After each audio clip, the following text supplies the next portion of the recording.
And we're live. Should be finally just live with ourselves on a brand new season for Wild Boys League in the first game. Always a banger when it happens. Always a banger when we get to see it. And it starts off pretty strong too with NLG Redemption and 907 on Consulate.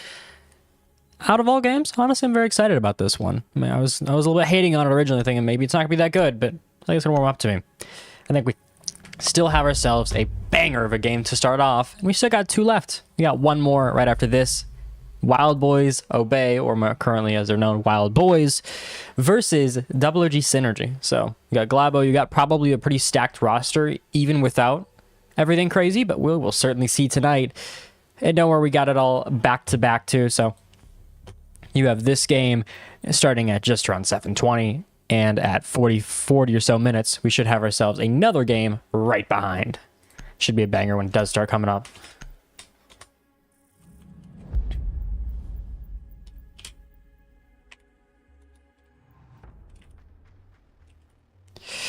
Certainly something to look at, though, I'd say.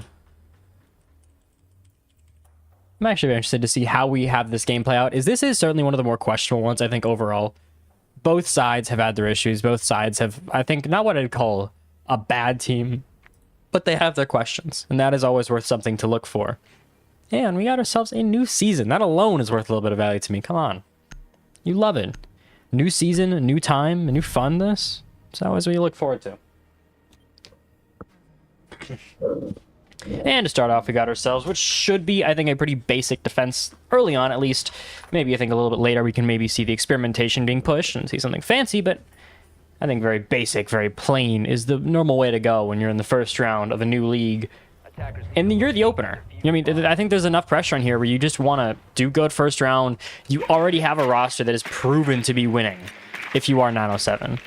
You did very, very recently have the loss of Buddha after some internal issues that isn't even known to me, so sadly I can't spill no gossip tonight, but I do know that this team is still going to be very strong. Jeff Sicko came in and I think took that leader spot, and he could very well elevate this team, and that is something to look forward to, is the unknown of what does Jeff Sicko do as a leader that Buddha couldn't do, or maybe Buddha did better. And that's always something to look at, is what does this mean long-term for him? Are they going to stay at that same level? Are we going to see possible drop-offs in skill in, certain aspects? We don't really know quite yet, but we do have ourselves 7 or so. Maybe we get to overtime and we get like a couple 15 rounds maybe to figure it out. So always be watchful. Early on, you do expect the shield, and without no ban for it. Hard breach and electricity does seem to be the mainstays, and not anything too crazy. I will say Mira has become more that situational ban. Depending on those maps, of course. I don't think you're banning it on Skyscraper as much as you're going to ban it on something like Clubhouse, but you're still going to find it being banned first and pretty consistently here. That'll at least be one ban tonight. A couple of shots being taken here from Donut, but nothing really I don't think can be found, but Jeff Sicko might go for the aggressive swing. Remember, we do have a little bit of a delay here, as much as I'd love to say we're not. It's simply the way of the world nowadays. If you don't run a delay on stream, someone's going to snipe. Doesn't matter if you're in league, doesn't matter what you're in, just safety. A beautiful C4 from Jeff Sicko to start off, as he at least wants to get that statement out early that they're still here, they still got this, and there might not be the same leader per se, but this team is still firing on all fronts, and that I think is a very, very good thing to start off with. Look strong early, show that early, and you very well could have yourself a large, good game ahead of you. It's always going to be about, I think, starting early well, and with Dark finding another on the sprays, that gap gets a little bit larger. Jeff Sicko gets picked up, so no loss of life quite yet. But it's always something to look forward to. If you're a Redemption fan at least. But so far, the start has not been what you wanted.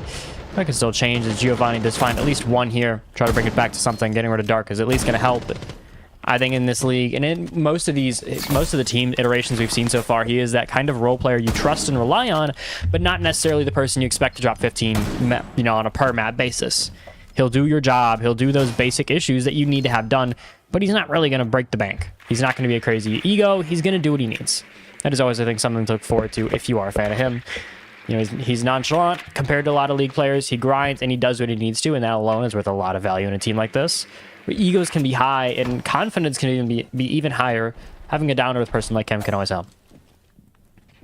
Now, after my absolute glaze sesh with him, you do have yourself at least a handful more. Donut's going to open the door just the wrong time. Could have found one, but instead dies is going to get quite a bit of that damage sent towards him. now left in an even worse situation as Quack finds one, but Giovanni is trying to keep that advantage at least a little bit less, but another one. Quex goes down, and suddenly we have ourselves an even game.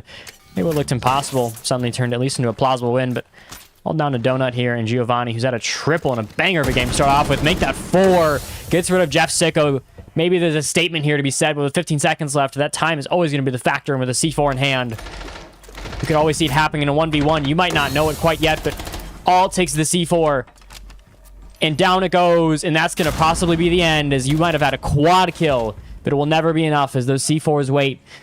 It all waits for you as Surg finishes that round, and saving what could have been a very bad situation. Cleans it up at the very, very end. I will say always something to look out for with these guys is you never quite know what you're going to catch yourself into. I will say most of these names are at least what I'd call bigger in the tournament scene. They're not certainly your top guys, but most of these people have 1 or 2 wins in the entirety of leagues. I think tonight is the only big surprise. We have not seen Popify. I'm assuming there's a handful of issues from what I know, but take that with a grain of salt. He very well could not be starting anymore, but you know, we certainly understand.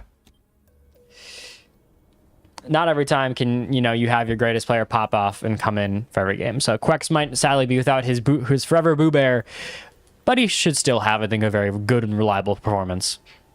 And without, like this is actually unglazable. He is an insane player by his own rights. Dark and Quex are, for that matter. But I don't know what it is, and what statistically is different, but maybe it's chemistry, maybe it's just how they roam sometimes and they play off of each other. But whenever Quex and Popfire are playing together, their KDs shoot up by like 30%, 95% of the time. Except on Layer, so it's Layer, I'm not even going to really count that. Then Roller Rivals, but we don't even think about that either, honestly, here. But for League, at least, you can very much depend on the fact that if you do see Popify and Quex in the same game, you're going to expect them to probably drop 25 combined pretty consistently. In fact, they've only missed that mark, I think, out of 4 of their past 15 games. So at least it's consistent enough where you can look at it and say that's a scary thing to look at, because you have 2 players that could very well go for an MVP of the week on the same team. And they're not even really the leader. Jeff Sicko can certainly come in and do that value. In fact, I would expect him to, especially towards this latter half of the game, where I think he's going to maybe settle a bit more into his own.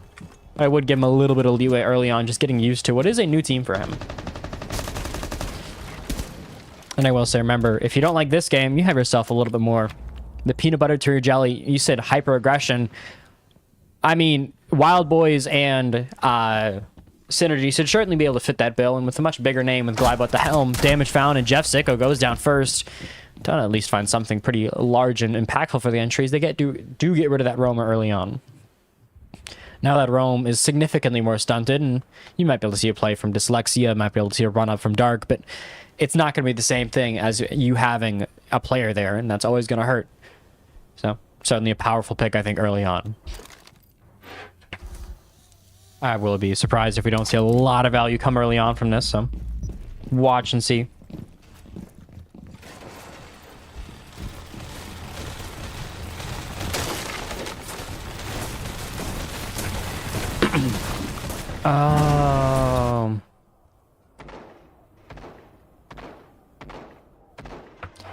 There we go. Sorry, excuse me about that. Not really a big crazy thing happened. Do have ourselves at least, I think, a good little start here for redemption, but they now got to convert that 1 pick advantage into a pretty hard execute if they do opt to go verticality wise. Down below can work, but 2 hard recharges I don't think are really going to be able to do it. Quacks with a long angle. Dark's going to find some damage. Down by Sprays eventually. Sprays finds 2, though. Make that 3. Beautiful plays from him. Opted to just run into sight and show out. There you have yourself a 5v1. This one should be all but over. Dyslexia is at least going to take a pick or 2 with him. You do at least have probably the first run on the board here.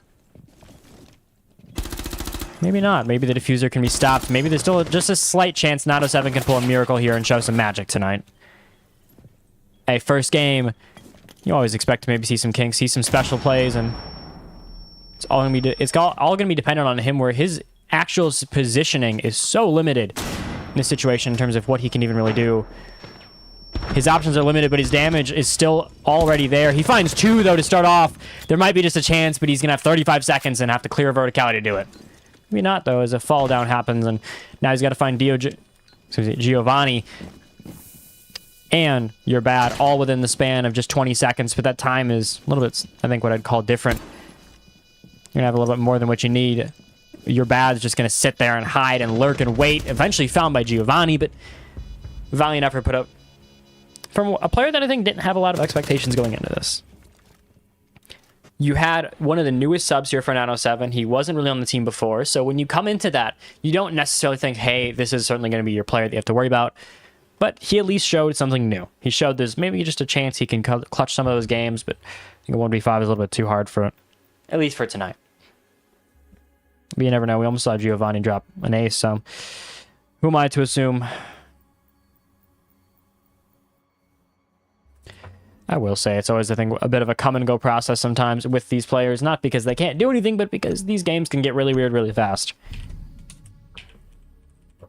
And I will say the custom time issue still isn't fixed.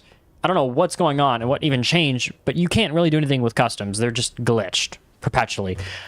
So if you like, having normal customs, yeah, no, you're going to instead have to do this. This is also why a lot of more casts, if you can check like AEL, a lot of those have started implementing transitions. Even Double Shot has this season in particular, is because for whatever reason, the actual loading in takes forever compared to when it used to. Another thing with this is it also doesn't really work that well. Like, I mean, the customs work well, but there's been a lot of crash issues as of recent, and network issues kind of always have plagued servers. When you have, especially one of the more common, grand finals productions, you will genuinely see 5 or so rehosts in a BO5. And most of them are simply because the game cannot handle the fact that you have 10 players and then very possibly a full list of 4 observers, all of them sending feeds in a very stacked crew of people. Sometimes the servers are just not going to like it. But we'll see long term. It is Siege, so it does always seem to fix its problems eventually, sooner or later. What efficacy can range pretty wildly. I wouldn't be surprised if we do something else. I will say, well, it's not certainly the most important thing to look at. You'll see that now they squeeze everything over and there's one more spot for another player. I think maybe they're planning to maybe add a casting or a casting option, more accurately, for the side of, what's it called? I didn't play it. The other mode. Dual front. At least it seems semi-likely. But I think it's more of a we'll wait and see than really a guarantee. Could just be a visual change.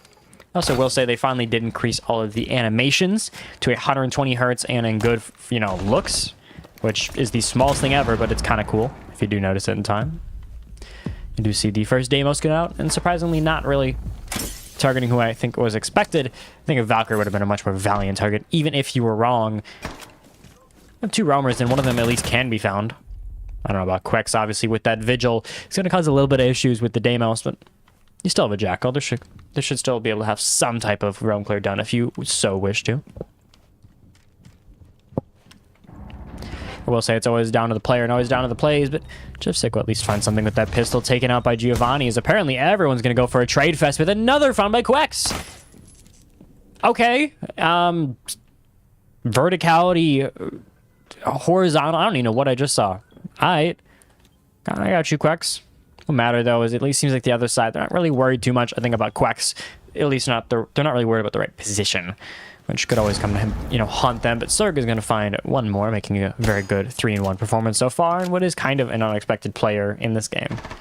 Not so much in the actual playing. We do at least know that one of these subs we're going to play early on to see what they had in them, but it's more a surprise of what we've seen so far. 3-in-1 is pretty damn good from him, and he's had 2 at least pretty great C4s and 1 very, very important play in the late round.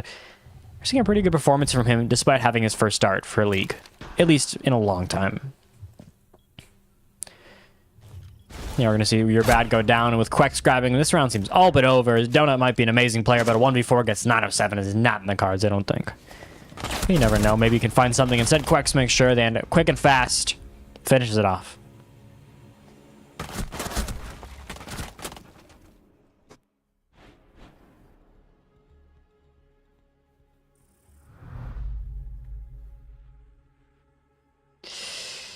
What a day, I say. What a day for some relatively good Siege so far. As a 2-1 split isn't the most surprising. My spreadsheet actually didn't have any great stats on NLG Redemption, this new roster at least, so you're running certainly off of weaker numbers than I'm usually used to. I usually have a spreadsheet with all the stats that I need, all the expected KDs, or at least a general mathematical range of what could happen. This game, however, was a bit in the unknown, so I had to kind of brute force some numbers that might not be the most accurate, but you should end yourself just around, I think my prediction was a 7-4, actually. I think Redemption catching them a little bit more rounds than people are expecting, but this team still has some bright spots, despite the washed allegations being a little bit louder than any other team, I think. However, I think that at least was the plan, that this team was going to catch the washed allegations the second I saw the roster, and then we saw what 5.2 has been doing. Don't get me wrong, they're a great team at times, but it's not been looking great. And it's also been looking like they're probably going to lose Extinct, because I don't see that man lasting there.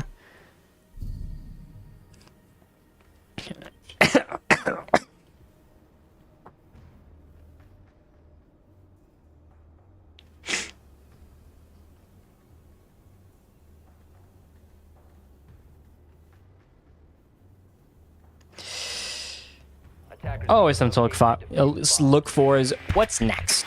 Because yes, this is certainly an important game, but I think sometimes with these teams, this first game can matter so much for momentum. What happens if each team wins? Let's give a little bit of a what if here. I think if Redemption wins, this can show one of two things. Either 907 maybe isn't as strong as we expected, which I don't think is going to be the case. I don't think any team is really going to start underestimating them. I think they're weak. I do, however, think this would certainly boost the prediction, at least on my end, and for most people in terms of where they're going to finish. We had maybe just around, I think, a 4-2 was expected for them. But it's possible they can go a little bit farther than that if they do win here. I think this momentum could certainly bring to be a larger-than-life figure out of players that wouldn't really be considered that. It would also help if we maybe saw a return to pre-washed sprays and more into his Hall of Fame, or his Hall of Fame era during the SXL, SSL, and SWL era. Maybe about just 2 years ago, if I'm not mistaken. It's a long time, and there's a lot of unwashing you got to do with a team that I don't think was really built for it. You never know. Serg's going to find himself a little bit of damage. A little bit too aggressive on the spawn peak there. He's trapped in a location that I don't think is really into his preparation, but saved, I think, a little bit by the bell and by the running away. Just safety of Giovanni. He doesn't want to go too aggressive here against what is arguably one of the best teams on paper. But Donut still finds his value here. It seems like he's going to put up something.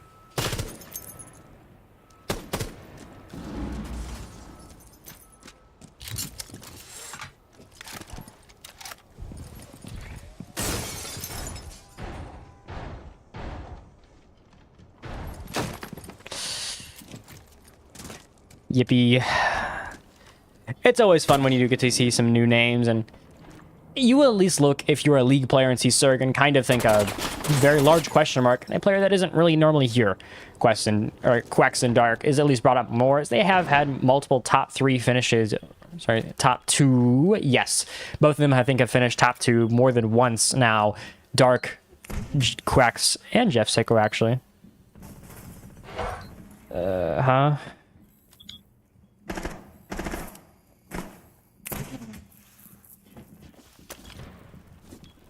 Well, apparently Nike Boy is going to pop out in general chat while I'm scrolling. Hey, but you do see Giovanni sprays all finding themselves a little bit of value earlier on, getting rid of Quex and Dark. Certainly, I think the expected picks. Maybe not in this extremity, though, is... Yeah, now you have arguably your 2 rookiest players in terms of value, but they're still providing something. However, Dyslexia is going to have to go beautiful here. 2 picks might help, but he's going to need a hell of a lot more, and a pretty miracle performance here with the Blackbird on the board. Your options are limited, and your choices, I think, in terms of how you pull this out, is even more unlikely. But damage is going to help. You're going to still have to find that aggressive swing from sprays. You can't afford to go passive here. They will just wait down the clock. You have to swing, get aggressive, go for something, because if you don't, they will.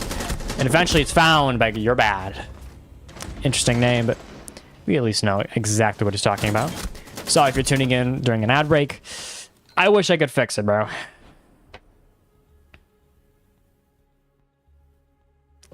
Oh, come on, man. Let's see what we have tonight. I got 2 games, and one of them is a banger. At least looking to be so. Or maybe 907's a little wash. I doubt that part, but we can always let's entertain the idea while it's close now. Because I have a feeling it's not going to be close for all too long. But you never know. I will say one team to look out for, you know, I certainly would at least look out for them as someone that watches and knows Console Siege better than most. I'm going to glaze myself on that. But look out for Unwanted. Once again, I feel like sometimes he's not a super flashy rep, but OP Chip, as a rep, is very, very good at his job. He keeps the teams well together, and he takes a roster of relatively uneventful players and turns them into a roster that is pretty considerably getting always that wild card spot, you know, that last seed, sneaking into playoffs and possibly winning a game or two. Are they going to beat your 907s and, you know, Spartans of the world? Maybe not. But are they going to go farther than anyone expects? Absolutely. I currently have their win total at over under 3.5, so probably just on that playoff cusp. I have 907 winning, okay, excuse me, 5 games. I don't know where their loss is, actually, but that's at least what the numbers say. And yes, these numbers are real. No, I'm not giving them out because I'm in fact a D1 gatekeeper. Also because my math is staying my math. It's a little glaze, I'm not gonna lie. Let's see here. We also do have a couple of games either live or going on as Velocity and Zape X is also happening, but I also don't really have a great view on that. If we do see this one end early, I can certainly pop over and just look at a stream real quick during our little break. We'll see if that's necessary, however. I might not need to. Always gotta look. Always gotta be careful. Maybe not the greatest shots from Quex to start out, but his KD at least says otherwise. But I will say the KD has been a little bit confusing in terms of who's where. Who's who on the leaderboard is. I think a little more unsuccessful than you would think, is Jeff Sicko's not really performing that crazy so far. But once again, I'd say give him a little bit of time to gel with this team. He kind of came in as the new leader. He was meant to be just a really, really good entry team, an entry spotter. But they have 2 subs in. They have a very new leader that isn't Buddha. And that is something to look out for. Is this team can certainly succeed. They have the roster, and I think Jeff Sicko can be the leader when he needs to be. And I also think this is certainly a roster that could even do well in roller rivals in those big leagues, in tournaments more accurately. But I think you just have to look at the experience thing. This team doesn't have a lot of chem together. They're not used to the bright lights together. Give them time. I think we can see maybe a pretty banger roster, but that's sadly the time isn't really in their favor. Is it feels like Redemption have at least a pretty competitive game right now in front of them. Dark sitting in the corner, though, he's at least going to find one on the sprays. He's going to opt to drop and just play it smart. But maybe he's going to go re-aggress onto the shield here. Maybe accidentally and maybe perfectly in plan with his, but he's in a position that can provide a lot of value if he plays it just right. Always something to look out for is you're maybe not going to provide value in a traditional way, but Dark is always a pretty consistent player. And I think that can be something great on a team like this where people can be all over the place in terms of positionings and ideas and aggression. But Dark's can at least find 2 here. And I think this is sort of what you want to expect from him. You want to have that player that can come in, he can help when he needs to, he can just back off if he needs it. You're at least going to see Blackbeard make it wary. He can no longer be perfectly sure. And another shot onto your bad. Dark finds one more, but finished off by Giovanni. That DMR seems to be very powerful in his hands, but it's going to certainly maybe not enough. But Serg finds this a little bit more damage than he hoped for. Now he's going to go for the swing here. Valkyrie waiting, but Serg escapes with his life, barely on the cusp of death. Finds just one more pin. One more little bit of life, if you will. But Jeff Sicko catches a bit of a freebie, but Giovanni has proven to be very, very strong to start off here. And you just have Donut here. I think he knows just as well as anyone. This is a risky run-in at best and a pretty impossible fight at worst. They might be able to find one, but they're not going to swing 3 in a row in, 10 seconds here. This game is all but over. Seems like round, but 907 at least give themselves an even half and guarantee, and Redemption hope to look for possibly an even half. I think the difference here is that when we were looking at 907 last season under Buddha, we were looking at who can even touch these kids. They never went to overtime. Not a single time in the entirety of SSL. They never even lost a map. They looked unbeatable against the best teams in the best moments. BO3s where they're thriving, and they never really even got touched. They were above everyone else head and shoulders. But it seems that possibly that gap is closing, as I've already seen, I think, some of the bigger teams fall in positions that weren't expected. I think at least early on, as we have had a couple of weird upsets. 404. Droopy, Type C, Josephophobia, and Mosers somehow beat Tom the Bomber, my God, Extinct Kitjutsu Stretch. Don't get me wrong, Stretch is washed, but 404? I straight up know every single roster they're supposed to know. This is a D2 team that got promoted, and they took the name 404 as a reference to, I think it was Synergy or something. It's filled with the most random group of people, and they just beat 5.2. This is the same team that's supposed to be getting paid arguably the most, at least publicly, one of the most paid teams in the entirety of League, in the entirety of console. And they just got beat by a team that literally just got promoted from D2. So either this is the next Yuck, and, you know, we have the the second coming of Buddha, Quex, and Popify breeding over in D2 right now, or 5.2 is so hilariously washed they just lost to a team that couldn't even win 4 rounds against a team that genuinely just got promoted. It's the equivalent of picking up a dude in free agency who's an undrafted free agent and then winning, you know, dropping 45 points with him. You know, 200 yards, 2 touchdowns, and, like, I don't know, probably had a running play too. Like, there's no logical reason as how that even happens. My stats didn't predict that because I didn't have any stats for these kids because they're so new. This team hasn't even existed for more than 2 weeks, and they already somehow got themselves a win against what is arguably one of the better teams coming into the season. It's supposed to be the same 5.2. It's unbeatable in regular season. Don't get me wrong. I'm pretty sure, what are they now? What, 65-4? 65-5 after this, if I'm not mistaken? We're unkillable. Excuse me, they were... Shit, apparently won't tell me. Well, at least find the first pick as Dark goes down, but Jeff Sicko brings it back up. Always that sort of play and ploy. You don't really want to go too far in the aggression, especially Jeff Sicko, as he knows he's pretty important to this team, but he baits out himself already a very, very good... Oh my God, and Jeff Sicko with a beautiful C4 on a dies real quick. Whether he lives here is maybe a little bit more into question, but just barely escapes the death. Gonna catch himself very, very low, but he's also gonna catch himself one very nice pick here. Getting rid of the Blackbeard here should cause a lot of that issues to arise even more, as an even game with this low of HP isn't really great to start off with. You still have C4s in your hand, 2 of them to be in fact, and that alone is going to cause, I think, a myriad of issues the later we go on. As a post plan, it's not pretty with these. Verticality is not pretty with the Valkyrie here. Anything that could possibly happen in terms of planning or getting a, you know, securing at least an advantage could already be stopped by a C4 from either of these people. And that is the issue. You have to deal with a C4 from either, and they're both hard to fight.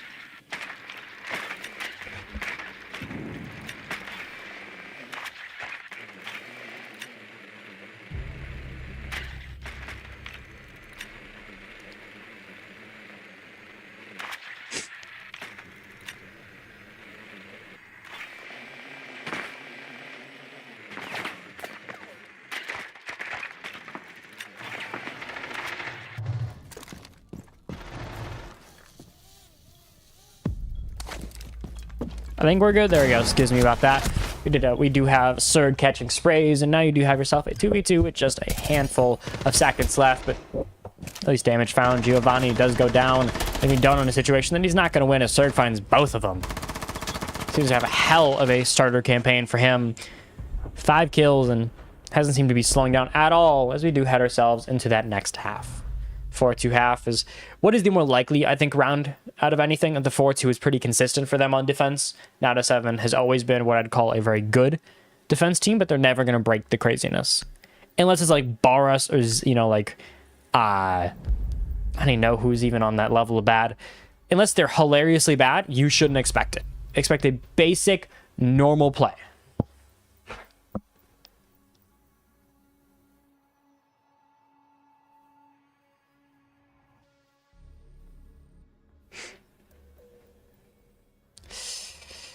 All right, let's see what we have ourselves here.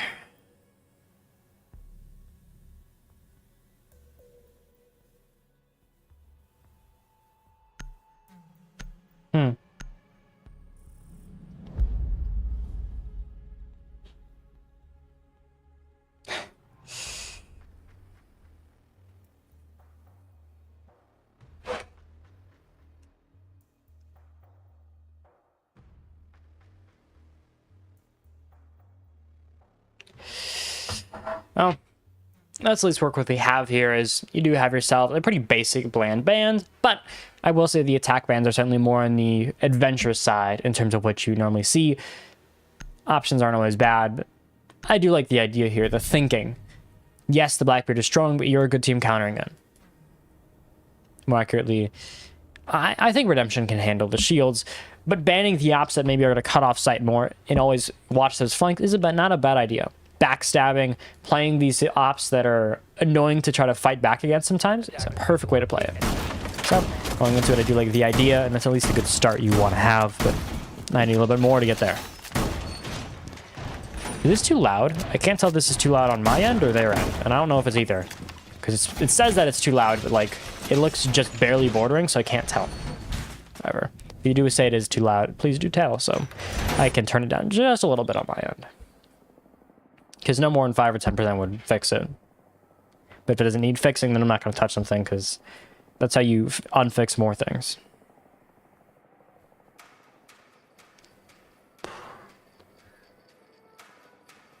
Okay.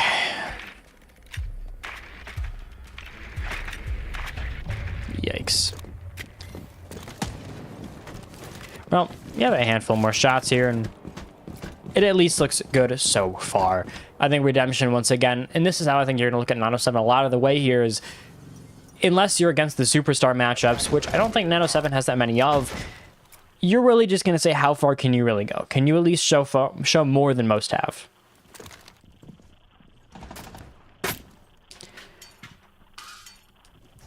Also, for context, this is the absolute way of we're doing it here. Is this should be a I think it's 11 or 10 week playoffs, or 11 or 10 week league in general.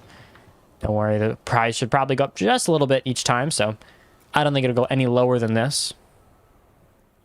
I just always want to look out for is you will probably see a pretty consistently good prize pool. Quacks and Dark find a beautiful 1-2 there to get themselves the league, and we're to Sprays and Donut should help quite a bit. Or at least 2 at the top frags, now leaving down just one man who's been a nasty person with a 2 KD on the shield, but I think he's going to have a much harder time just so far.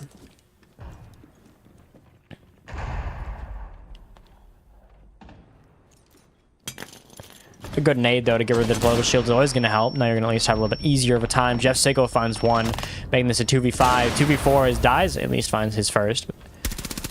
Your options in time are going to be more limited, as you only have 2 bodies, and they can very easily overwhelm you with that shield of Quacks.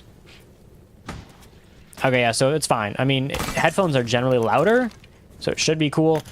Pretty good nade, though, to at least try to force it, and the plan is at least working relatively fine in terms of execution, but I think they're also very willing to go slow here, as they have the picks.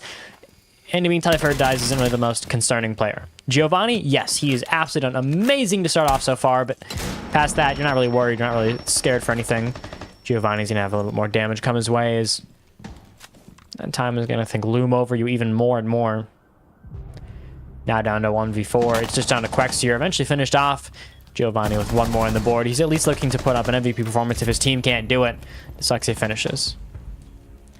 I will say the names are something interesting. We have a cooking influencer, a mental type of, I guess, like a mental condition, and I didn't know what escapes are. I'm assuming it's Zerg, maybe Zerg, so maybe it's a Toy Story reference. I have no idea.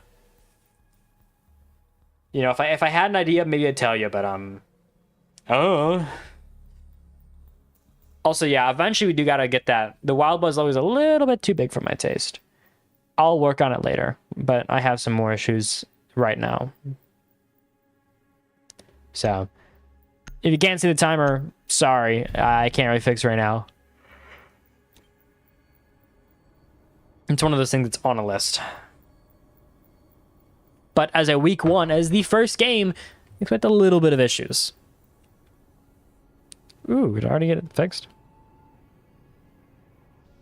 That was fast. Well, hold up. Hold up. You're not losing me quite yet. I'm just going to fix the overlay in one go. Thank Prince for what he does, because... Well, I fixed it on immediately. That sucker was on that. What?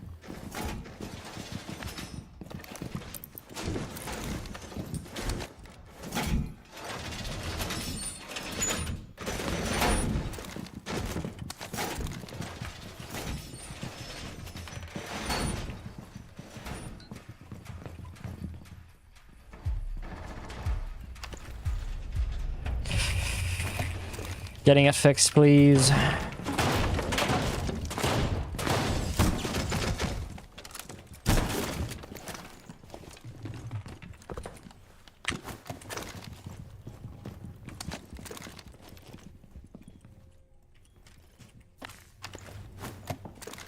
All right, sorry, we're jumping between 3 different things. We should have ourselves a fixed overlay for game 2, which should be, I think, a bit of a bigger banger, at least in terms of expectations, but we still have 3 minutes, and we're very possibly going to go just a little over, just a teeny tiny bit. Not out of absolute really hopefulness, but I think it's sadly a little bit likely.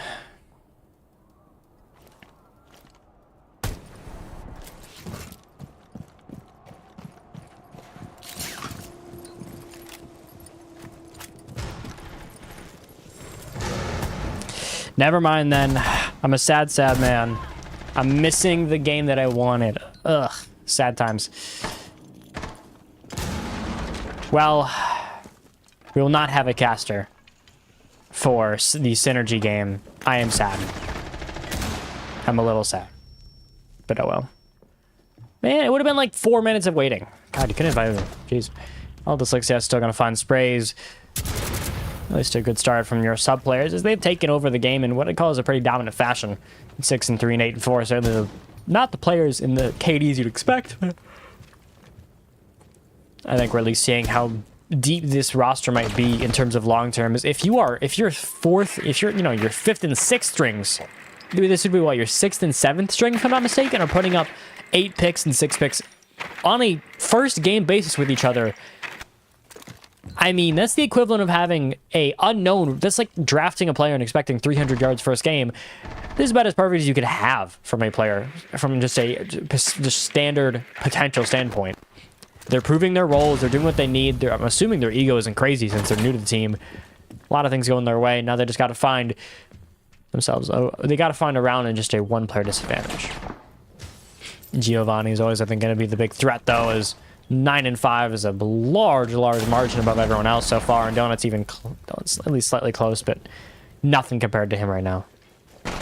Now the problem is that you can just be closed in an 8 and 4. Your options are so limited, and how much they can find against you is even more. First pick found. Now you're going to be closer, but Giovanni's going to find damage. However, you might not know it. Goyo's waiting for you in the corner. All about holding these right angles, and you sadly might have found the wrong one. As you're swinging, it's found. Dyslexia finds one more. He's holding the perfect point, but you gotta just try to run for the time here. You don't know where he is, and the plan's gonna go down with 5 seconds left. You gotta make that move. Giovanni's gonna be searching, and he finds it. Dyslexia with a beautiful shot when it was necessary. Nothing really expected from the man, but despite that, despite the running towards him, despite everything looking to be impossible, he finds the round. Also, for any of you that are a fan of this overlay, cool. If you're not, where we got ourselves a new overlay being made that'll come out for probably going to be the best production for most normal plebeians in, a league in general. It should be the very best. For some of you that don't know, Esports Dash, that is a very common casting software, helps make it a little bit easier on the production side for people that aren't super crazy in production. Has what I'd call a high floor, but it may be a little bit of a lower ceiling compared to a freestyle. But it does also mean for someone like me who has to focus on the casting and observing, gives a much higher production value. It's maybe not in the level of AEL or like T2, but it's marginally better.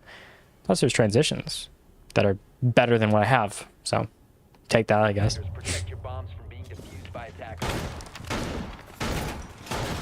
I will say I'm a little bit sad I couldn't cast the redemption game.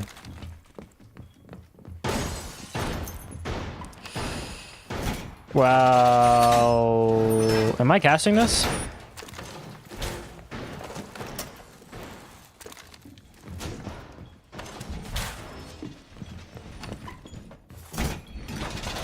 Okay, never mind. I guess we're casting it. Throughout everything I said, we're still casting this. You know, it is what it is. So after, hopefully this round,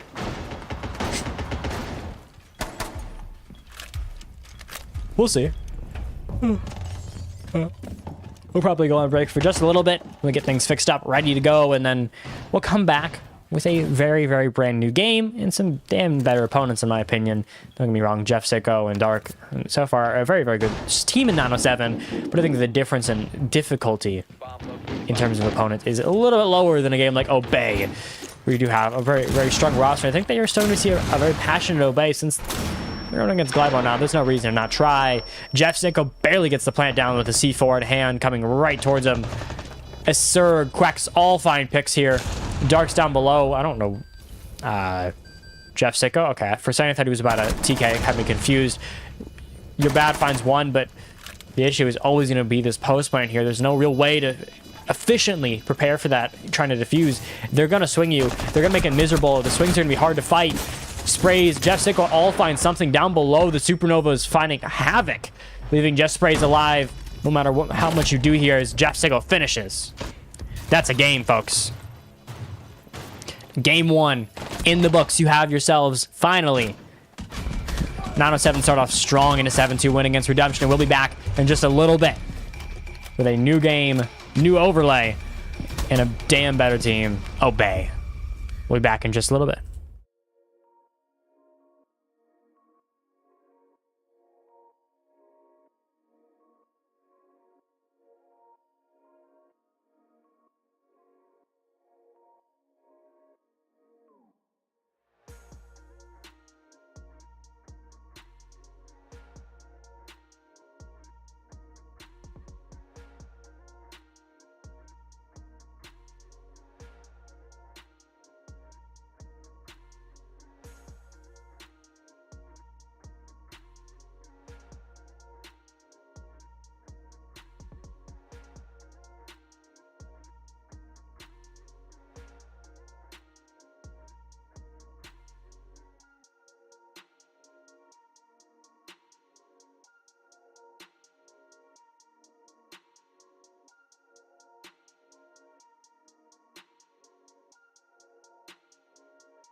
Well, you came back, and we finally do have a game. Maybe not the timing that we wanted, but we did get there. That is certainly important. But that is always something to look forward to, and you do have yourselves a final game of the night. Now, with, I think, maybe a little bit more expectations than literally any other person.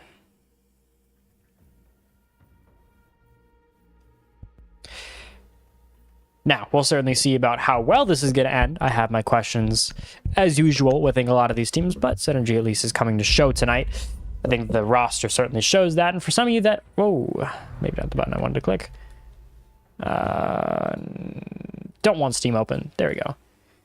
Guess you have coming back, because I guess we could not find any other man, so instead we have the exact same person with a hat on. I don't... Yeah, I guess we have a... You know, just the random run at it, I guess. So Quex is back, and we banned away. Actually, pretty good ops overall. I do like the Doku ban on Cafe. She is amazing when she needs to be. And this is certainly one of her better maps, so not really a crazy thing that they do decide to ban her. If anything, I think it's pretty standard, par for the course, if you will. So I can certainly understand that, at least into some basic degree. Now, this is where it does seem to matter, though, is these first rounds are always so impactful. Something can always change, and that's where it matters most. Now, always, this is your tip for the day as we wait for these games to load, never look at your actual, like, viewers, because they're always wrong. Now,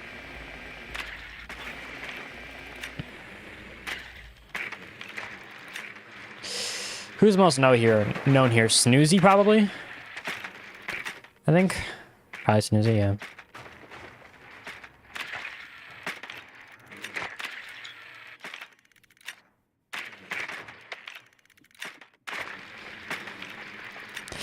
There we go. When it finally loads, we have ourselves a game. And Brian, how many accounts do you have? This is like your second or third account.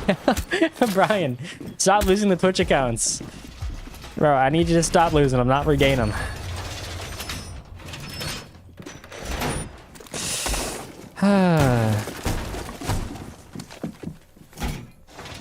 Hey, and I will say, I think we do finally have the game for almost all of them finishing up, at least for today. Andy's turn finds the first one, and the Glybo is the aggression is in fact stopped pretty quickly from a lurk. In terms of operators and favorites, Glybo and Nook is pretty far up there in terms of what he prefers, and not a crazy play that he does decide to play Among Us.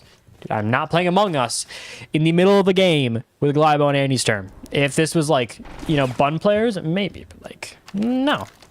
Plus I also like Wild Boys, so don't know.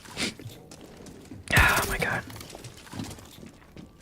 Oh, well, I guess we already have Jugo with a hand cam coming in. Incoming, excuse me. Officially, that is. The Italian, it does make service a little bit different as we are on to East this time, just to make sure we do have, you know, the man not on the worst ping on the planet. He's still going to obviously be a little bit higher, but should be a little bit more doable if you do see him here. Yeah, 100. It's doable. It's not, or actually 98, excuse me.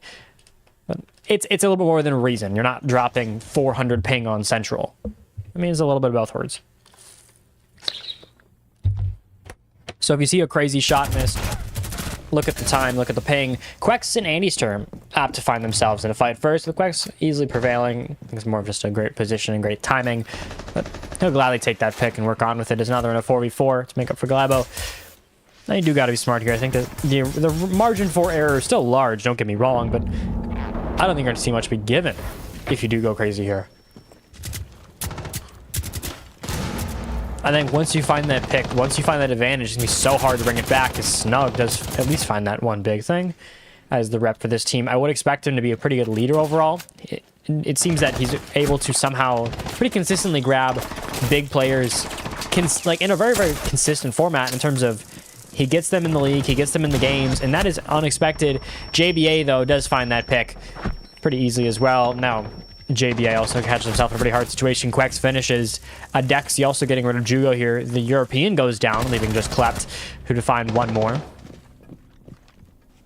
Now in a 2v1, Snoozy could certainly go large.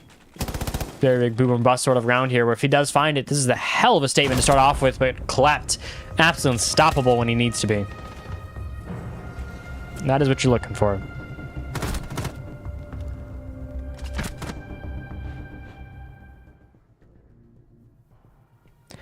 Also, we do have another game. So today is like the crazy day for games. We have 4 games today.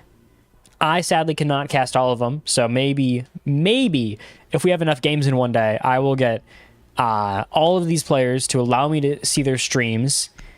And, you know, I can pop in during highlights, pop in during important moments, and then we can go to Red Zone. We can have R6, we can have Wild Boys or Red Zone. That'd actually be kind of fun. I'd very much enjoy that. However, I'm pretty sure my internet will shit itself. I try to have 4 streams, you know, like 6 streams up for each side. Yeah, I'm pretty sure my internet will die on the exact spot, but it'd be cool at least.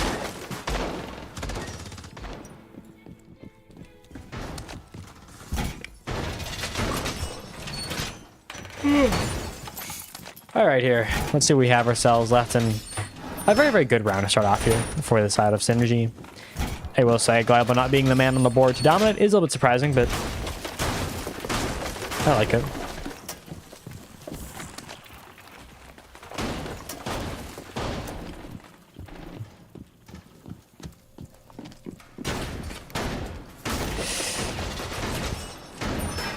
I am certainly more confused, I think, in terms of how it plays out. But never die down for hope, as I think that at the end of the day, this is probably one of the strongest overall teams on both sides. I think the issue in this, the only reason I don't have Synergy as one of the top 2 teams is simply because of, I just worry what their actual consistency showing up is going to be.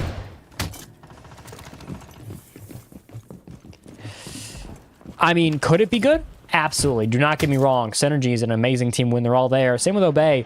We've seen that before. When they do go against those truly big opponents, they are so willing to show up and try every single time. But against weaker guys, they can truly just kind of fall behind. Their main players don't play, and then suddenly losing games, people like Zave, no disrespect to them, but they're not exactly the strongest in the world. They're not certainly Obey level. So it's something to worry about with but with a game like Synergy all on the line, they're going to try hard, but Jugo finds that big pick there. Jugo with another, the Italian, going massive. Glybo with damage on his end.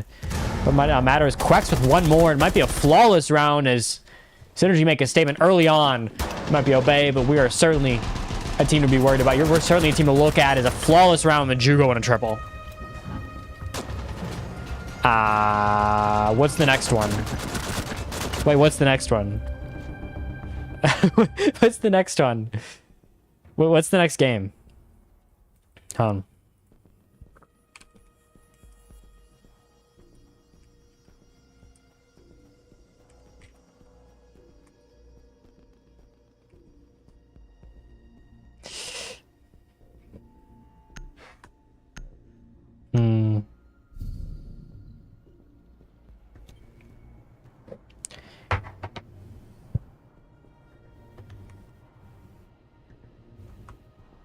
Huh?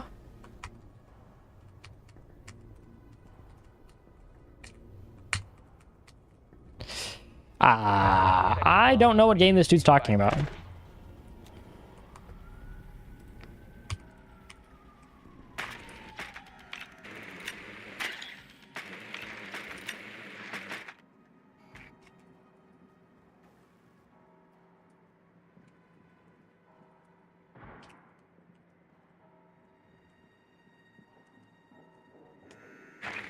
Maybe I'm just not being aware of something. There's another game? Am I tweaking? I agreed to a doubleheader tonight of Obey Synergy and then 907 Redemption. There's another? And I did not prep for that. I don't have the notes or anything. I don't even have a spreadsheet pulled up for them. If there's another game. Because I don't know who it is. I feel like I'm tweaking.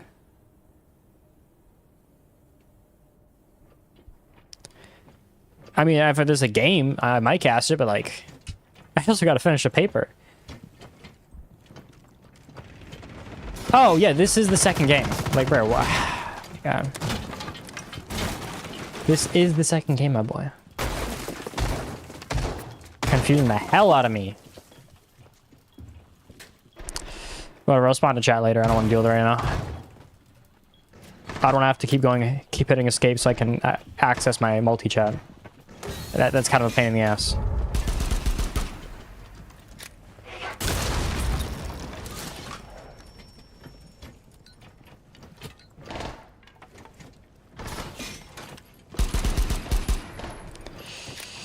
All right, hold on. I got to focus on this game now. I can't be paying too much attention to chat. It seems like Quex is going aggressive here as the shield has been relatively successful in general. Glybo maybe not the man to do it, but... All right, bro. Adex again find that first pick. We do at least have the very basic plans from JBA. We know he's going to go for the swing. Now you just got to win that fight. Seems relatively easy for Quex as he finds himself one. Snoozy also finds Snug, and you're going to find yourself in a 4v3 with Obey finally having themselves an advantage that is at least workable. 4v3 with the shield in hand, it could be winnable, but Snoozy still finds something. Making a little bit out of nothing. 2v4 though. That shield can always be powerful, but you got to make a move early. You got to make it now, because... Really?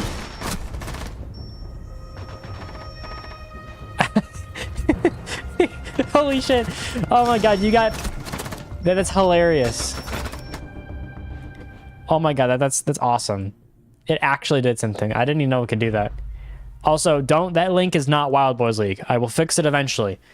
I gotta fix, like, all of my commands, because they're never right.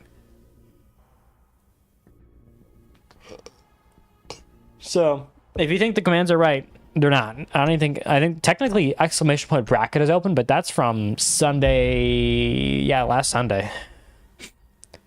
As I said, the commands aren't really right. Because one, I'm too lazy, and two, I don't really have a moderator to do it, so I kind of have to just do it on my own end, but I also have everything else to do, so it can get a little bit much at times.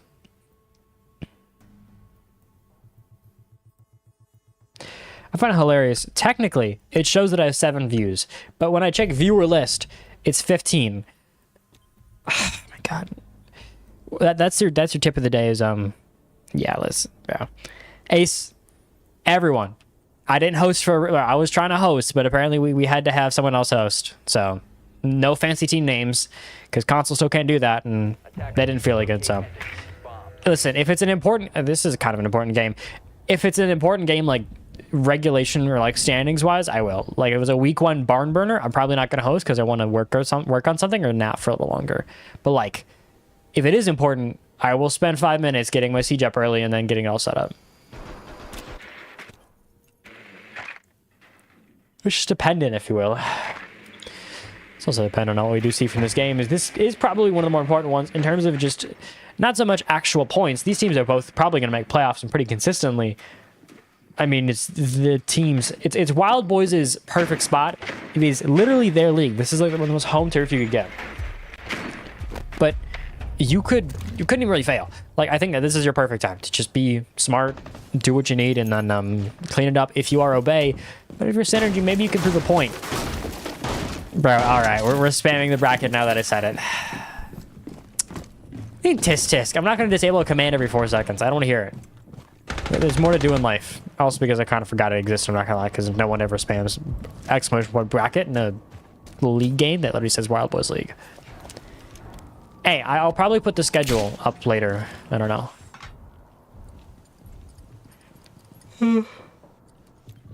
It is Swiss, so it is a little bit different. So, I think technically there should be a flawless team. If I'm not mistaken. Also, risky as hell from JBA early on. Glybo just found the pick on the bars. But you could not get riskier than doing that. You're really just using the pulse unknowingly in front of Glybo. However, how dare you do that to my forever Boo Bear Glybo? No delays. I would never.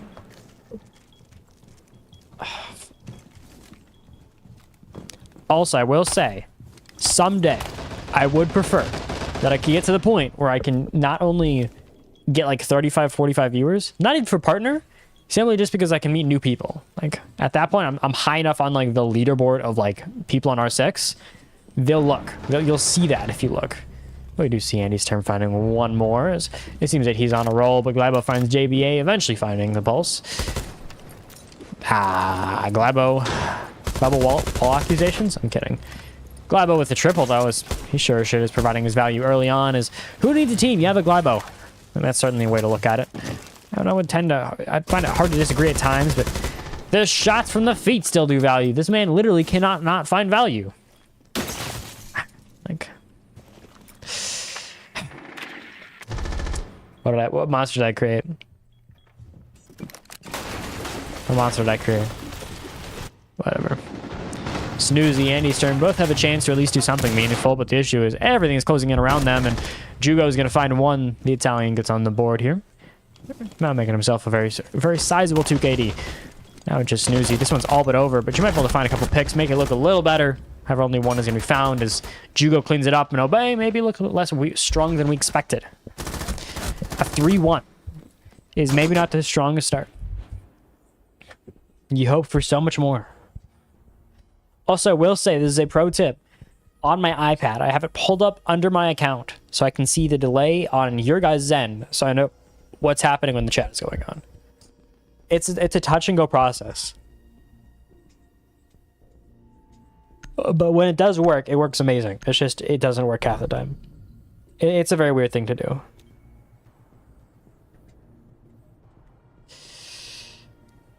Jeez, my God.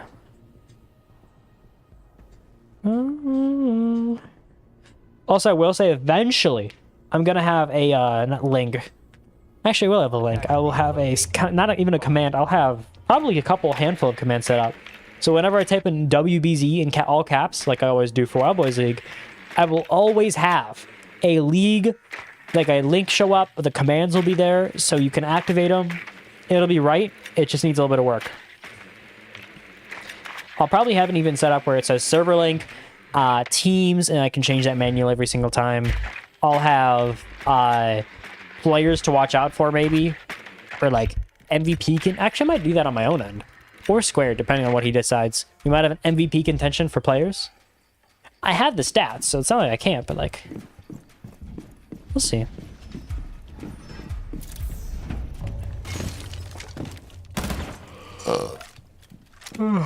Excuse me.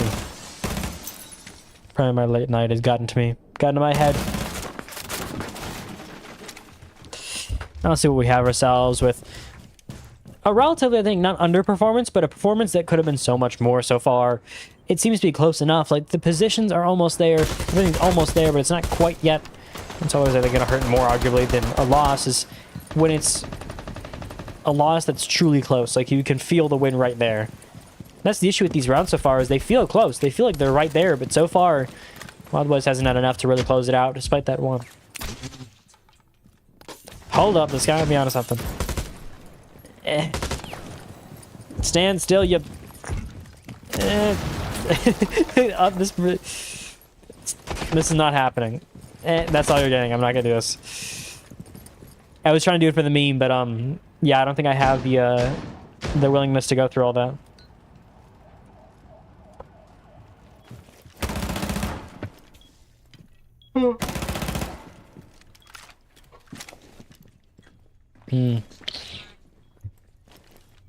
You know, one of y'all should become an observer for me for freebies because I have no monies, and then observe my games, and then you know, it's easy peasy lemon squeezy. I have a happy time, and it makes my life fun. You do have to have a good internet. Also, be semi-good at your job. Keyword semi. JBA does still find something. And what are these emotes? Whatever. JBA, I feel like, is going to be very, very weird to play around and play against because the pulse is kind of weird on Cafe. It's amazing on some parts of the map and miserable on others. And it's so good for intel pretty consistently, and that's unfortunate for Andy's term, as he got beaten by the Allfather lag out of all things. Not even a gun skill this time around. A good flash should buy him a safe repellent. Now, however, you're going to have to find 2 picks, and both of them are relatively hard to find. In general, Ibo at least knows what has to be done, but I think there's a difference between knowing and doing. Jugo is still going to find one, though, on to Snoozy. Ibo is going to be the one to probably take the next fight, as everything's somewhat closing around him here. His options aren't exactly slim, but it's not easy. It's not an easy fight to win by any means.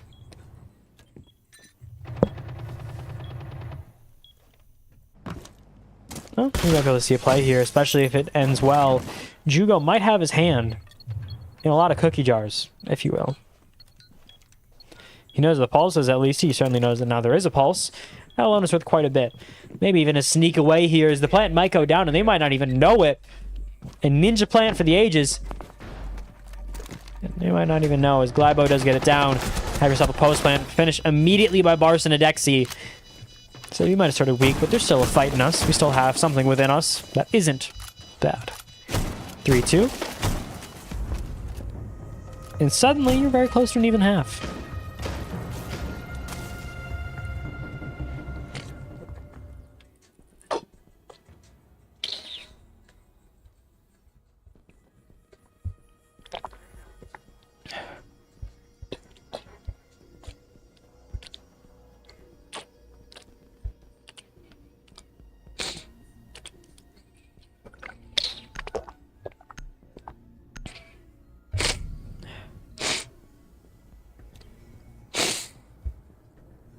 That is my goal, though, is I want to get to the point where Wild Boys League actively pulls in top views for Siege. I don't care. I don't care if I have to donate all the money to, you know, other casters thing. I should probably do that, honestly. If I get, like, my little slice of the pie for casting, and then I donate the rest of my Twitch revenue to, like, help, you know, get all more casters, more games done, absolutely I would. However, you know what I also want? One man who I certainly cannot afford, well, at least not right now, owning him done for Grand Finals, the man that runs all of AEL production, beautiful little game, or T3 League if you haven't casted. Damn fun league and a damn good group of people, so Maybe I can get one or two of those over. Or maybe even an actually good observer who's done a lot of actually good things. You know, a T2 observer would certainly help with production quality compared to what I do. Don't get me wrong, I'm not exactly that bad, but he does it for a job. Well, like, that's his thing, like a side hobby.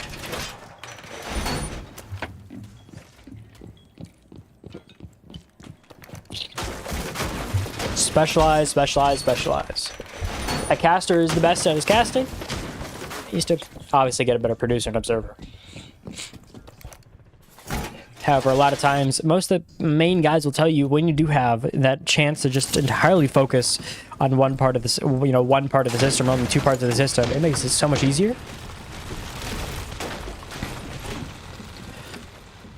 Makes your life very, very simple, actually, quite unbelievably so.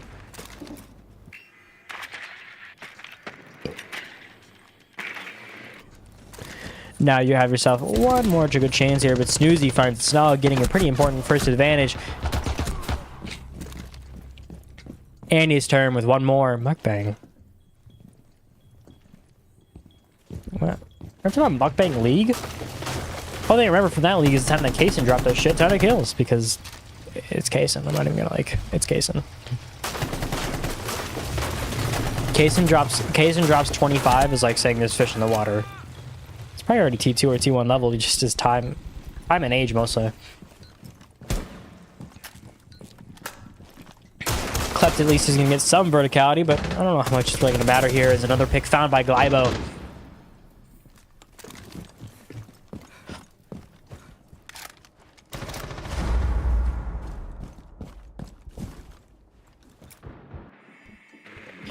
Now with Quex and Klept alive, Glybo also on the side. It could always be a winnable round, but I think it's come down much more to what do we see from this clash here than anything else, surprisingly.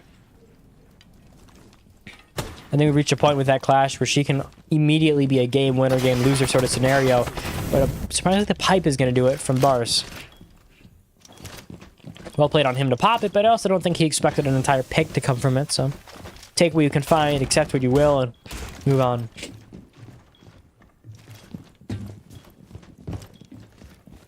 Now with 2v3 in mind, and without Glybo, it's going to get a little bit more questionable. You will see Quex has come in from 907 as an E-sub, because why not throw in another man? Maybe even a nade as well. Damage onto a Dexy is going to help, but to this question of does he know 1v3, he's got to look away eventually. When he swings, JBA with two beautiful plays from him.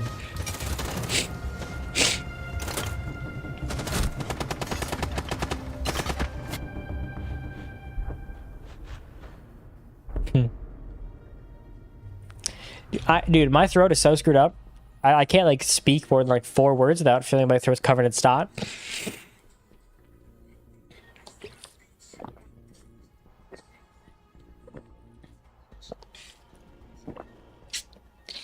Oh my god, okay.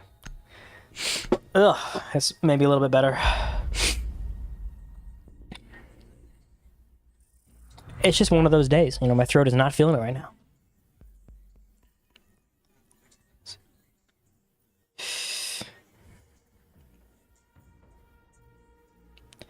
What else do we have in store for what should be, I think, a banger of a second half with a 3-3 in mind? This is always what you wanted to see, and I think that this is always the expectation for Obeys. Going into this, I did actually have an overtime. I will point that out. This was also more dependent on if Synergy showed their entire roster, which appears to be the plan today. But that's always what you're going to wonder is, if this roster shows up, yes. Done, get this team ready, you know, is good. But if not, obviously I have a hell of a lot more issues. That was always going to be the issue, is how do you react when, you know, there's a little bit more, I think, on the line. When it goes a little bit differently.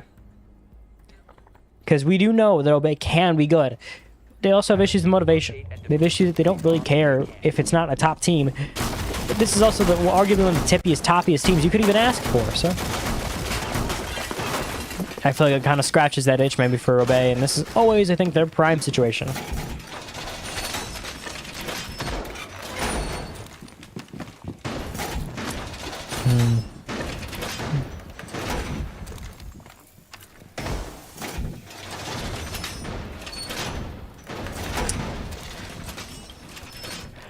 Oh, yeah. Oh, yeah. Did you not know that? Oh, yeah, I forgot. You're not really super into Siege. Yeah. They changed Clash, like, massively. You know what else is massive? Okay, so shitty memes away. Shitty memes aside, yeah, she can drop her shield. She has a same secondaries and everything. It's relatively good. It's probably one of the best ops to come out in terms of defensive side in a long time. Which makes sense when, you know, you had Blackbeard who was terrorizing everyone for 12 years. Because they thought that was a good idea.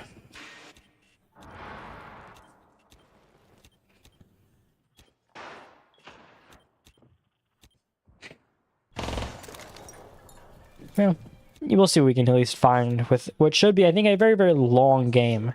I think, Brian, you're going to get all the value you did out of that money. This game's going to go probably the full 15, and I wouldn't be surprised at all if it did.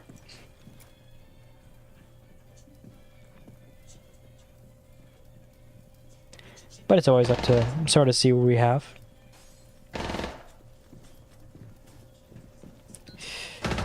Now, let's see what we have just quite left. 2 minutes left. A very slow start, which isn't crazy for Obey to do despite their aggressive tendencies. A lot of it can be done, especially in a team like this where they're going to get more careful. Not so much because they like to, but more because they want to be safe. It's a little bit different rushing someone like Glybo and Jugo than it is rushing your average League player. You always got to take that into account, and at least the Italian has seemed to be damn worth the value and going to East. He's obviously been a pretty impactful force so far at 7-4. Tim McQuack's to be entirely fair, so that's at least looking relatively good so far.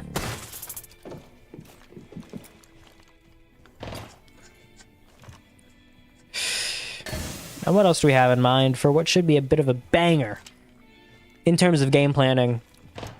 Andy's term, hopefully looking to go aggressive with that Ash in hand, and I think certainly could, but you got to be very careful, I think, at this moment. I don't think there's any real one safe way to get your way in the, you know, into like a big advantage here. If you're going to do it, you're going to have to risk it. However, on that mark, I do think Bars can probably get in safely here. Well, apparently no flashes. As they said, screw the flashes. We have smokes instead. We have flashes at home. Well, Jugo also finds Andy's term, and a little bit too crazy, I think, of a play with Snuggies. He finds JBA, Dexy finds Klepton, Jugo goes down. In the span of quite a few seconds, already down to arguably a 3v3. Make that a 3v2. Issues might arise, but one more pick found. 3v1, now 2v1, essentially. If you can find this pick here early on in the bathroom, maybe it's still winnable, but you gotta be perfect. You gotta fight the shotgun. That alone is its own challenge. You do find him, but you ran across too fast. Global catches you out. Consider to take one more round. 4-3. Beautiful. Oh my god. That's insane. Also, real observers are actually insane. It's like, unironically, some of the best people in terms of straight technicality and knowing what to do. It is impressive that you even know what to even think of when you have 2 bits of information, you turn that into a genuinely understandable, like, moment. There's a reason. I think they're super underappreciated for what they do.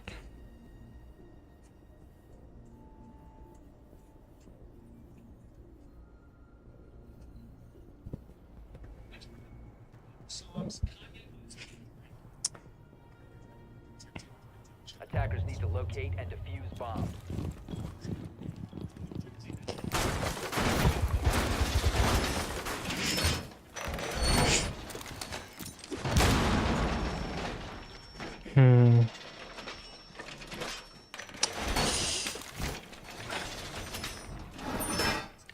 My questions kind of always do arise, I feel like, every single time I see Obey. Not because they're not amazing, don't get me wrong, they're insane. But it always feels like whenever I watch them, I'm always looking for something just a little more. And that is, I think, always just something to look at Obey is... It just feels so weird sometimes.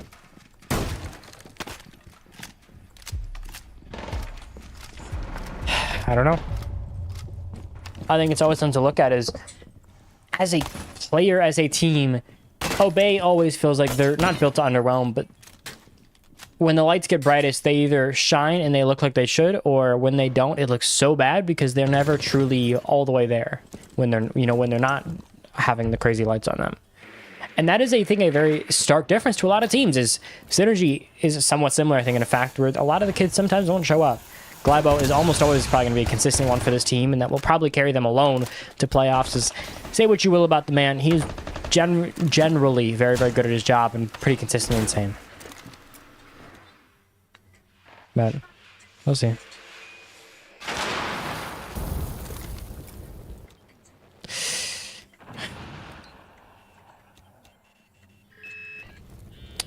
We will see what we have, though. 5v5. At least the chances for Obey to make a move here, finally have that big dominant start that they always look for. It's all right here, all within maybe just 15 minutes here, and you could have yourself, I think, a very season-altering win, either side. If Synergy wins, this could keep this team together. It should help maybe with keeping this team consistently on their starting roster, and that alone is worth more value than I think any type of loss or even any type of learning could provide to be given. The Glabo is going to find a lot of damage his way early on. It seems that the Montangs tend to be aggressive here. Damage found on JBA, but half health isn't enough, and Glabo is low as ever with only at 5 or 10 HP here. Snuggies does find it, but JBA does go down. Picks even out. Now with all the chance, all the value, all the risk though from Jugo's.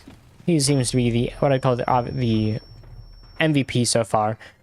Within all of these games, you never truly know, and I'm not gonna make any thinking quite yet. I will talk to Squared probably before I make an MVP watch, and I'll probably make a graphic if I can get something done. But we'll see.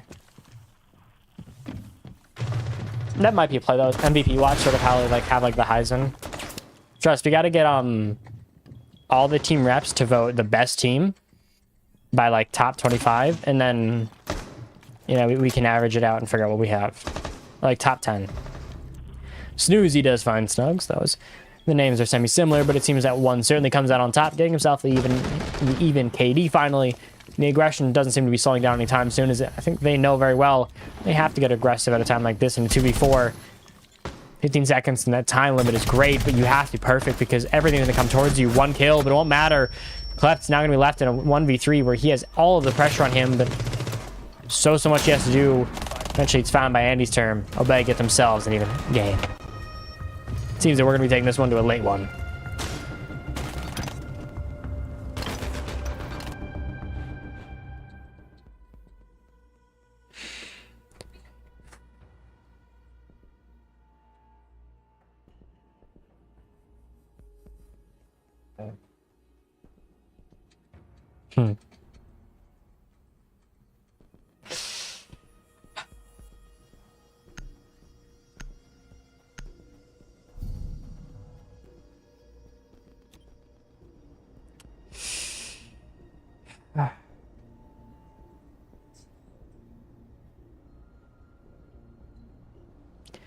I will be a little bit surprised. I don't know what to think of this game.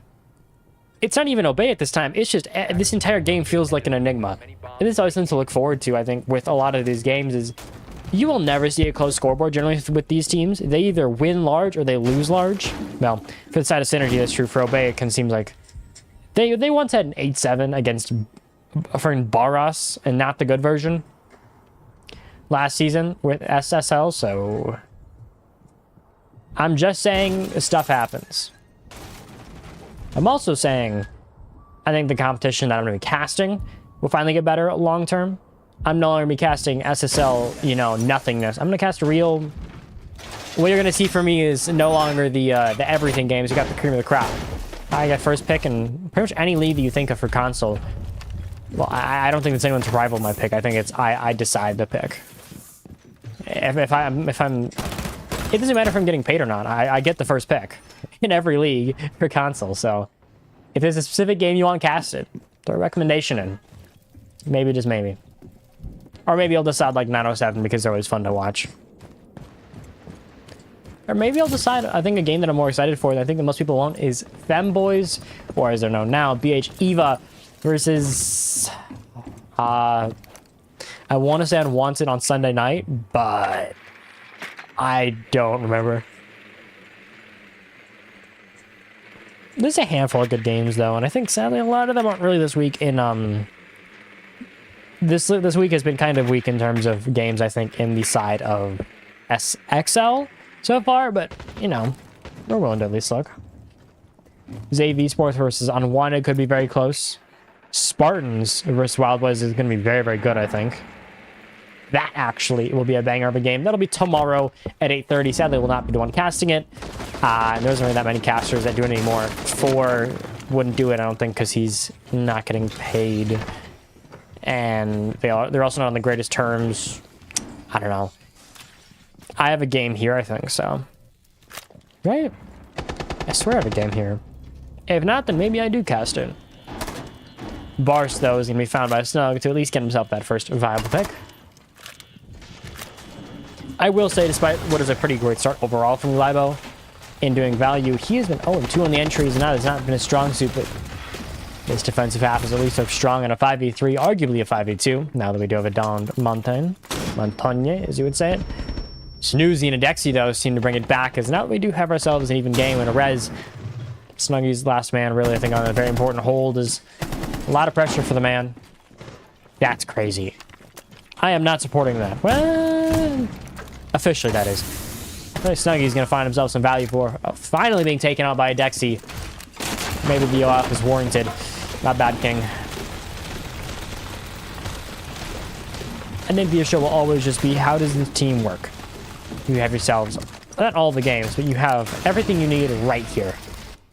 Jugo klept, both full health. Adexi is low. Adexi's, you know, full HP, but 2v1 should be finished off by Jugo as the Italian finds one more. We still got ourselves a 5-4 game because apparently no one can really get that advantage they so wish. If this ends in regulation, we were a little sad, I'm not gonna lie.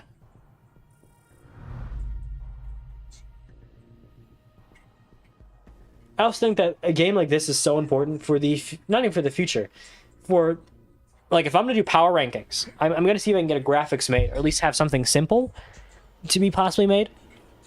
You know, I want it to be logical, and I would struggle so hard to put a team, you know, like Obey up at the top if they have a loss here.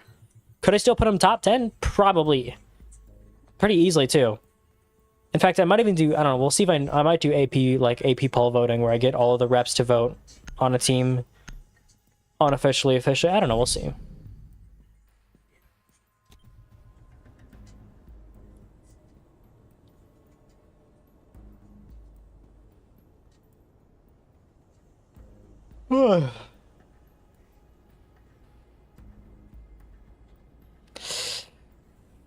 Attackers need to locate and defuse as many bombs as they can.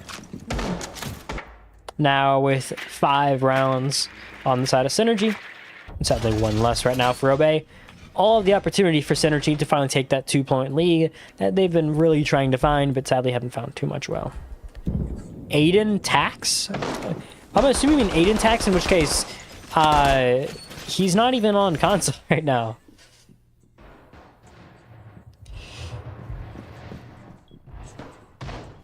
Yeah, no, Aiden Tax is on PC. He's on Envy, and they're doing, I think, well. I honestly haven't kept up with Challenger League this stage round. T3 has been more of my focus.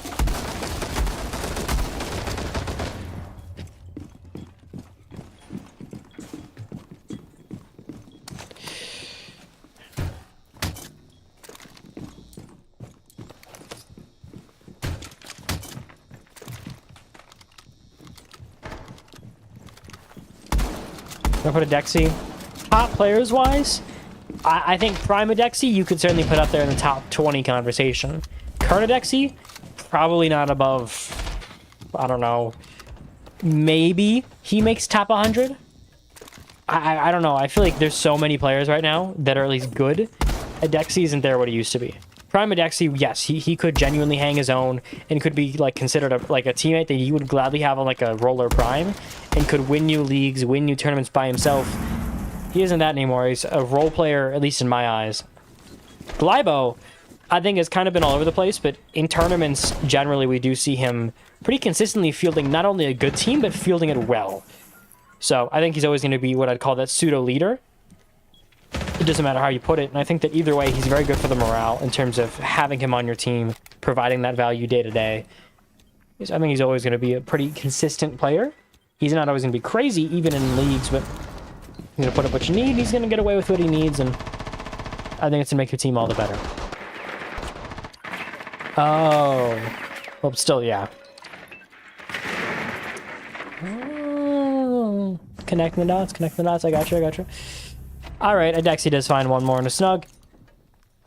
Maybe a hell of a lot more to get into that positive territory, though, but with a minute left, anything could happen if he goes aggressive here. I think that always is an issue. Sometimes the aggression isn't there. Glybo finds JBA.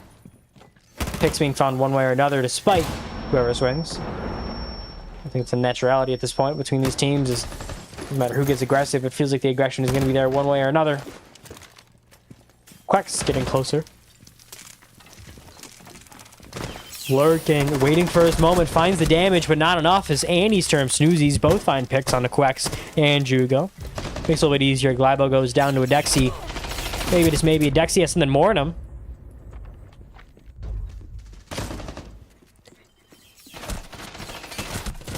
Twelve and 5 is a hell of a play. Hazel's putting up a case here for trying to maybe get himself an MVP week 1. I don't know if he's there quite yet, but this is certainly the start you wanted to see. Is the 907 game. Didn't bring any crazy, I think, KDs. Didn't bring any crazy plays, but Adexi seems to be on a path to maybe finally find himself in that top conversation. Issue, though, is that this team, I think, is kind of already known that it's built for PC. This game does not exist for the idea that me and you are going to Matsumitsu. I'm assuming that's what you're saying. He can win games. Like he can compete at roller rival level. He is not a tournament winning player. He is like, I put him on the same level as most of Obey. Most current Obey, at least on console.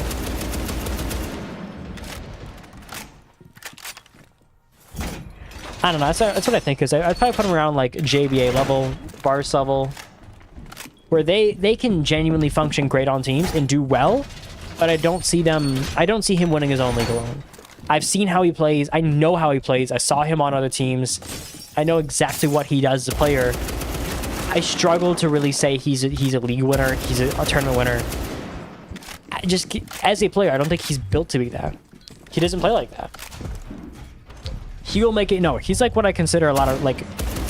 When you think, let's think like running backs in the NFL. This is my comparison.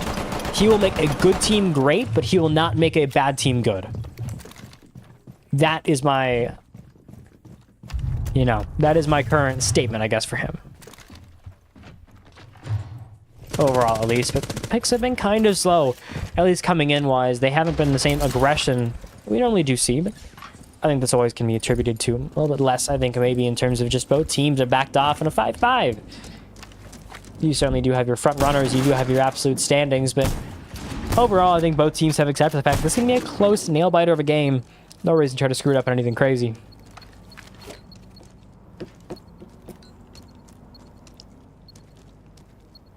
Well, if you do like a Dexy, you'll probably see him actually quite a bit in my stream. I cast Obey pretty consistently nowadays.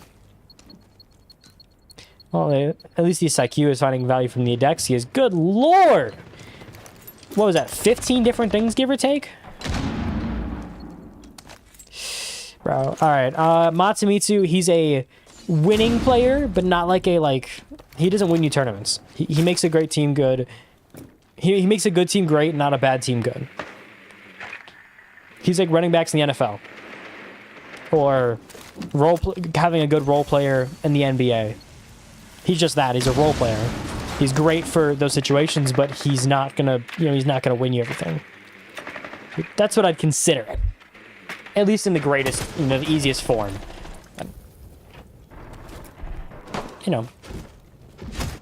I think there's always levels to it.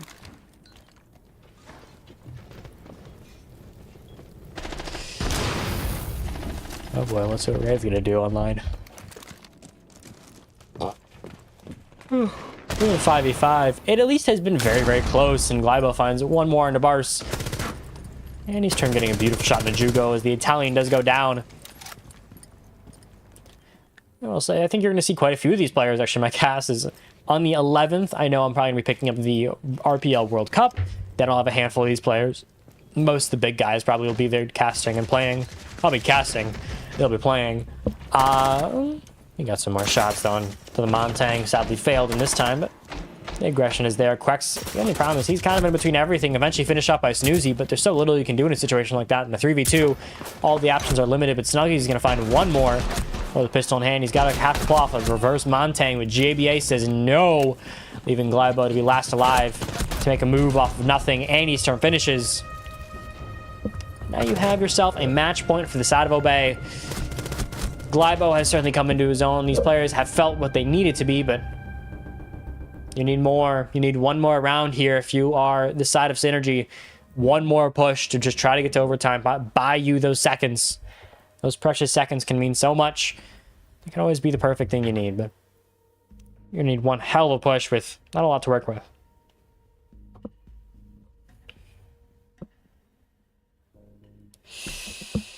I will say, I think overall, it has felt very weird watching this. Just watching League right now. Okay, now this is the assignment for all of you because I don't know. Do we know why Buddha got either kicked or left 907? What happened? Because I don't know. I'm not caught up today with 907 drama. I know Jeff Sickle like kind of well, but not like that well. So he didn't keep me up to date. So if one of y'all knows, I would prefer you told me. I would be very happy. I'd be a happy man because, well, trying to figure it out from bits and scraps is not really the greatest and most professional way to do it.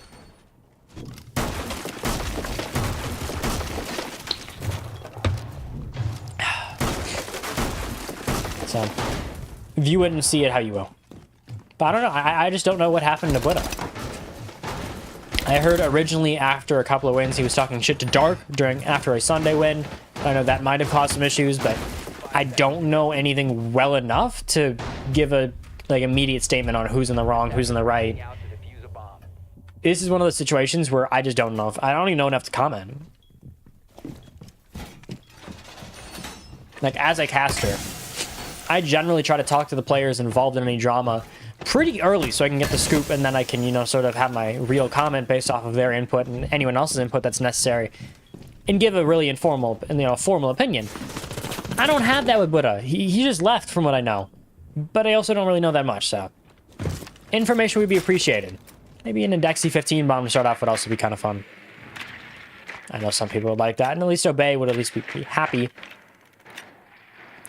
I think Indexy, however, is kind of a staple of this team, not so much because he's always popping off, but because he has a lot of passion for the game. He's pretty consistently on the team. He's always showing up to these starting games. And I think that at the end of the day, that's going to matter a lot. Quacks. Oh, that makes a lot of sense. I saw they do on 2K a lot. Found debate. That's crazy. This is what I get the one time I don't pay attention to, but he goes to 2K. I mean, I can't blame him. Let's be honest. He has issues, but really? League-winning team. And, we're going to drop it. Whatever.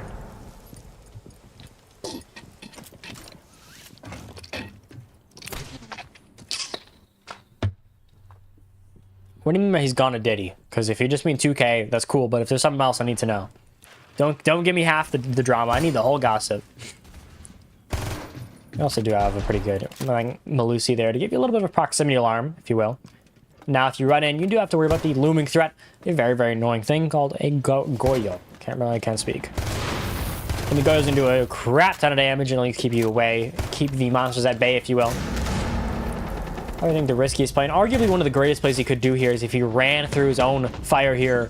Really did what would be called the craziest play, and oh, I thought I'd be so excited. Run through it, come on.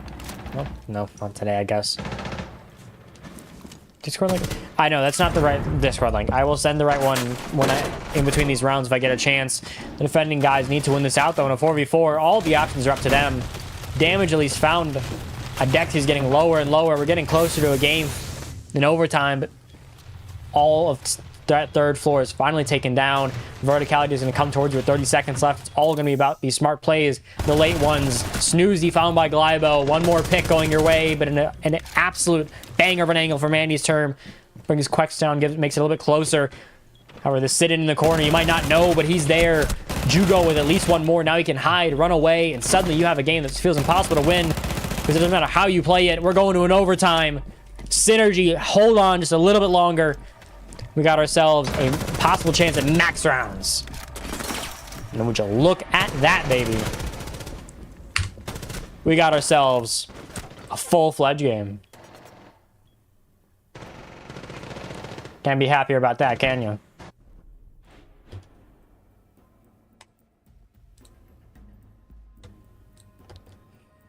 All right, hold up. There, that link is now the one for Wild Boys League that should work. Or Wild Boys in general. The league is run through there. That is the official run through. You won't see, I think, a crazy amount on your end. I mean, you see like the basic stuff, but like nothing crazy. I'll have to check, but should be good. At least on that end. Now, we have ourselves in overtime. A surprising, in my opinion, max rounds, all per chance, but now left up to what is a very, very, I think, strong team overall, but Obey got so close to finishing in regulation, but instead you're going to get yourself overtime, maybe a handful more chances at a max round ordeal. Either way, at this point, I think if I'm going to make a power ranking, and I probably will, it is no longer going to have any type of slander towards Obey. I think we've seen Glybo, we've seen how Quex plays, we've seen how all of this team functions together. We know Jugo can fit relatively well into most comps. Actually, Jugo and Glybo are relatively good together, so fits out well. And this should be, I think, is showing that Obey, yes, they maybe haven't had the greatest recent performance, but this is a damn good one, even if it's a loss. If it's a win, they're immediately propelled to top 3 in power rankings for this league. If it's a loss, maybe not so much. I think that's where you could certainly look more towards that like 5 to 8 range. I'm not saying it. I know what you're thinking of. I'm not going to say it. No. But that's probably where I'd propel them, something between there. I could see like a 6th place probably. It is really ranging, I think, and it's kind of dependent on how we see these next 2 rounds play out, because the pressure matters so much more. It's all on you. I do see you, Cloudy. Thank you. Hello. We got ourselves an overtime game with a surprisingly close overall profile. Also, not attorney, league, Wild Boys League. You'll see it. It's one of those things. The Discord link, the one that I sent is the right one. Wild Boys League, prize pool of 1.8 thousand total. I think it's 1.6 to the winner, 200 to the loser. Snuggies just fine to Andy's turn, though, getting them a little bit more help. Overall, it's looking to be, which should be, I think, a very, very strong performance from the side of Obey. They just need to close it out and find a little bit more. Or Glybo could go nasty, too, and that'd be awesome. Either way, it doesn't matter. You gotta be perfect. They do finally get rid of the C4, if I'm not mistaken. Overall, did they actually get rid of that C4? Wait, who is the C4? Oh, yes, they did get rid of it. Had to think about that. Glybo, though, does find the first one to JBA. The swing goes in crazy aggressive, and Andy Sturm also gets caught. That alone should give you the most sizable advantage you need. And 12 and 9, Glybo should help quite a bit. Now with 2 Glybos in hand, or 2 Glybos. With 2 Goyos in hand, you should be able to find himself marginal value no matter what. Simply because he can kind of just delay this time and delay this clock a little bit more than most can. Adexi goes aggressive here, maybe looking for a pick or 2. Can't even get more aggressive than this. Finds 1 pick at least. The plan being made for more, possibly. Goyo opts to just sit in the corner as Glybo's not going to go aggressive. Adexi might have all the chance to find more. He finds 2 picks, possibly 3, all of it down to the finite details as Glybo opts to lurk up. Could have played an aggressive position there, but instead he plays back. Adexi looming over 20 kills in a game. Seems that the man is still putting in his value on these day-to-days. Now you have 1 player, and I just got to hit the shot. Jugo down to Adexi. Triple kill on the round, and suddenly we're getting oh so close to finally Obey have that advantage of 1 round. They have the match point they've so severely wanted. Now with 3v2 in 25 seconds, that's where it goes down to the nitty-gritty. Those details get ever so small as teams and players are... Their margin of error is unbelievably crazy. Console League, baby. It's console. Same roller, everything else. Console League just like kind of weird. Yeah, we've seen the aggression being swung, but Glybo's going to find one down to the two. Bars with something, but it won't matter as Adexi finishes in a final banger. Everyone goes down, but at the very end, after the smoke clears, we do see just barely Obey have it. Have one more. Have just that slightly larger chance to get themselves there.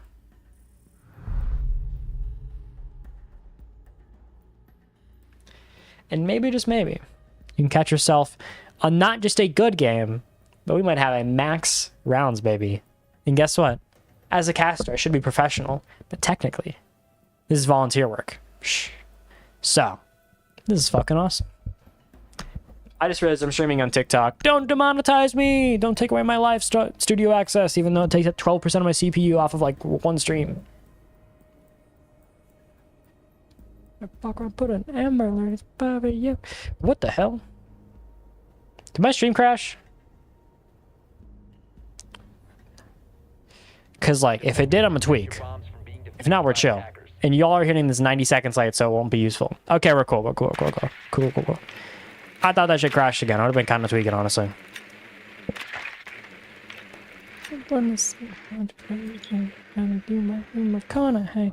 Most of the guys in League are still relatively well known. The top guys are well known. And unironically, a player that is actually good in League and also really, really good at Legion Shotgun, Charlie Worley. Never thought you'd see the day. And most wouldn't. He's kind of what feels like a relic from the past of the Jinxie era. He's actually really good at Siege. Relatively strong in general. 5 seconds left. So, always look at it. I will say, Adexi is getting ever so close to a 20 bomb, and if he does get himself a 20 bomb, I would almost guarantee a player of the week. And if he gets a 20 kills, I'd almost guarantee it.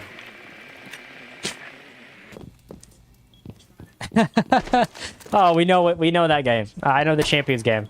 I saw that. Either way, yeah, this is a banger of a game to start off with. Kidding me? Week 1. Game 2, we're already having a possible max round banger. You got Glebo on the glass. Maybe a bit of an odd pick, but I'll trust the process. You have the shield, and you have the hardest shield counter that we've had probably ever. Dexi's better than Glebo. It's a crazy take. League is a little bit weird, though. You'll see that sometimes. JBA has all the pressure on him to kind of handle what it could be the oncoming assault of all.